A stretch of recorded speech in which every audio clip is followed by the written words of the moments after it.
moments, pagkatapos mag-smoke, naisip ko, wala na talagang magpapatugtog ng mabigat, no? Ay, meron yung jam. Parang yung weekend rock experience nila.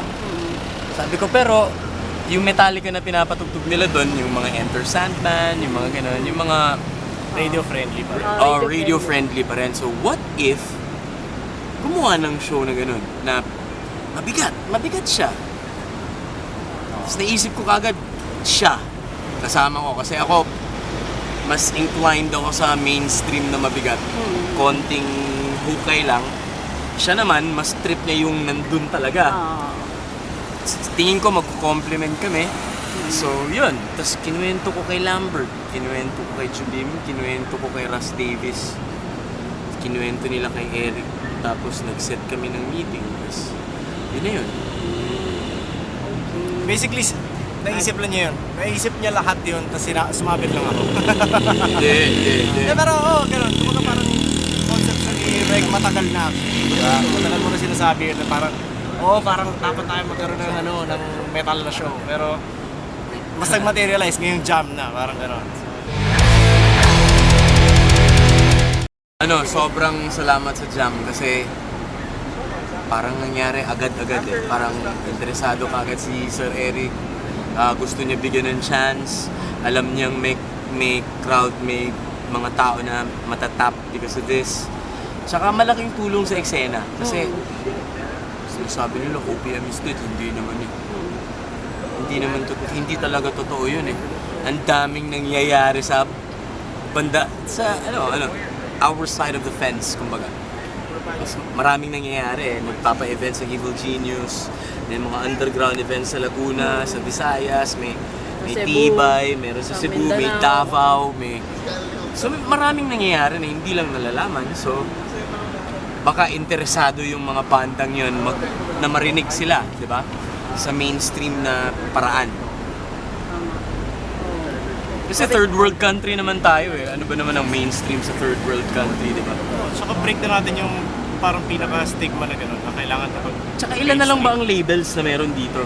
Na major label, di ba? Tsaka parang underground na nga nabubuhay ngayon. Yun nga eh. Yeah. Yun na yung lakas natin. Positive, optimistic kami na sana makatulong nga to sa eksena. Sana magtuloy-tuloy nga to. Sa negative naman, wala kaming pakialam. Yun lang yan. Ikaw, ano masabi mo, sir? Wala.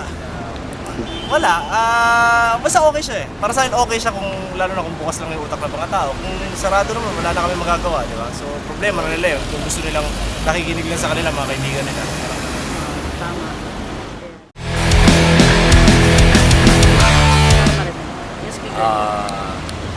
Pwede kayo mag-drop off sa Wild Ones Tattoo Shop sa Sukat. Sa mga taga-South, Sa mga taga-South.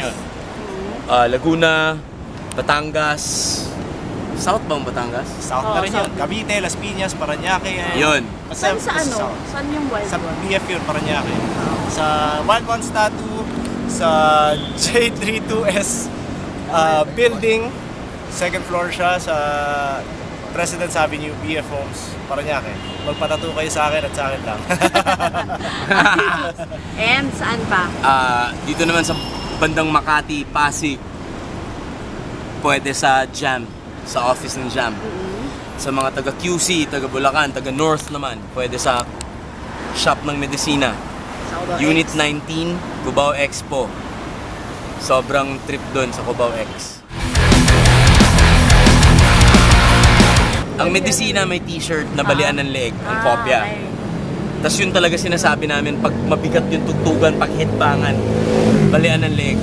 Tapos nung nag-iisip kaming title, sinabi, tinanong ko to, kinulit ko to. Tapos eto mayabang to, sabi niya sa akin bago matapos ang gabi, may maiisip ako dyan. Tapos maya nga nag-text, bakit hindi na lang balian ng leeg? Oo nga naman, yun na yun eh. Diba? So kahit anong tugtugan mo, basta pwede kang mag-headbang, yun na yun eh, diba? Masasakop lahat. So, nagpaalam ako sa mga kasama ko sa Medicina na gamitin to. Okay yun. O di, yun, balian na leeg. Ikaw na. Hinahamon namin kayo na makinig sa balian ng leeg. Dito sa, marinig nyo ting Sabado, 7 p.m. hanggang 9 p.m. sa Jam 88.3. Yan. Okay.